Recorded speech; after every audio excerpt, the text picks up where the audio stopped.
Hi ಎಲ್ಲರಿಗೂ. ಅಸ್ಸಾಂನಲ್ಲಿ ಕಂಡುಬರ್ತಕ್ಕಂಥ ರಾಷ್ಟ್ರೀಯ ಉದ್ಯಾನವನಗಳ ಮೇಲೆ ಟ್ರಿಕ್ಸನ್ನು ನೋಡೋಣ.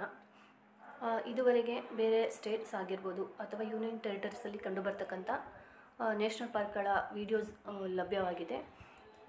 ಒಂದ್ಸರಿ ಚಾನಲ್ನ ವಿಸಿಟ್ ಮಾಡಿ.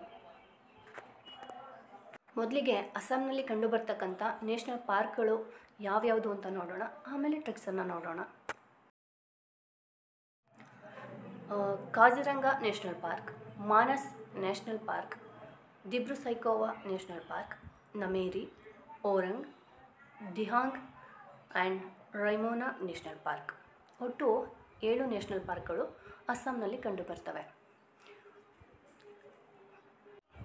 ಪ್ಲೀಸ್ ಈ ವಿಡಿಯೋನ ವಾಚ್ ಮಾಡಿದ ನಂತರ ಜ್ಞಾನದೃಷ್ಟಿ ಚಾನಲ್ ಮೇಲೆ ಕ್ಲಿಕ್ ಮಾಡಿ ಒಮ್ಮೆ ವಿಸಿಟ್ ಮಾಡಿ, ಆಯಿತಾ? 2 ಟ್ರಿಕ್ಸ್ಗಳನ್ನು ಕೊಟ್ಟಿದ್ದೀನಿ. ನಿಮಗೆ ಯಾವುದು ಶಾರ್ಟ್ ಅನಿಸುತ್ತೋ ಆ ರೀತಿಯಲ್ಲಿ ನೆನ್ಪಿಟ್ಕೊಳ್ಳಿ. ನಮ್ಮ ಮನೇಲಿ ಹಿಂಗೆ ಹಾಕಿ ಕಜ್ಜಾಯ ಮಾಡಿದ್ದೆ. ಅರೆ ಸೈಕ್ ಅಂದ್ಕೊಂಡ್ರಾ?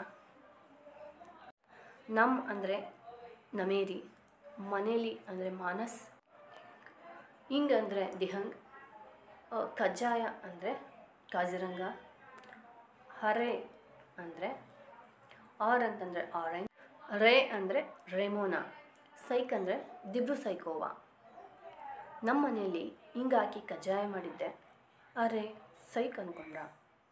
ಇಲ್ಲಿ ಅರೆ ಅಂತ ಬರುವಾಗ ಆರ್ ಮತ್ತು ರೇ ಅಂತ ಬಂದಾಗ ರೆಮೋನಾ. ಹಾಗೆ ಇನ್ನೊಂದು ಟ್ರಿಕ್ಸ್ನೂ ನೀಡಲಾಗಿದೆ. ರೈನ ದೀದಿಗೆ ಮನಸ್ಸಿಂದ ಓಕೆ ಅಂದ. ರೈ ಅಂತಂದರೆ ರೆಮೋನಾ, ನಾ ಅಂದರೆ ನಮೇರಿ, ದಿ ಅಂತಂದರೆ ದಿಹಾಂಗ್ ಮತ್ತು ದಿಬ್ರು-ಸೈಖೋವಾ, ಮಾನಸ್, ಓ ಕೆ ಅಂತಂದರೆ ಓ ಅಂದರೆ ಓರಂಗ್, ಕೆ ಅಂದರೆ ಕಾಜಿರಂಗ. ಆಯಿತಾ? ರೈನ ದೀದಿಗೆ ಮನಸ್ಸಿಂದ ಓಕೆ ಅಂದ. ನಾನು ಯಾಕೆ ಈ ಥರ ಓ ಕೆ ದಿ ಅಂತ ಮಾಡಲ್ಲ ಅಂತಂತಂದರೆ, ಓ ಅಥವಾ ಕೆ ಲೆಟರಿಂದ ಬೇರೆ ಸ್ಟೇಟ್ಸ್ಗಳಲ್ಲೂ ನ್ಯಾಷನಲ್ ಪಾರ್ಕ್ಗಳು ಕಂಡುಬರಬಹುದು. ಆವಾಗ ಕನ್ಫ್ಯೂಸ್ ಆಗುತ್ತೆ. ಆ ಥರ ಆಗಬಾರ್ದು ಅಂತಲೇ ನಾನು ಮೊದಲ ಟ್ರಿಕ್ಸ್ನಲ್ಲಿ ವರ್ಡ್ಗಳನ್ನು ಬಳಸಿ ಈ ಟ್ರಿಕ್ಸ್ನ ಮಾಡೋದು.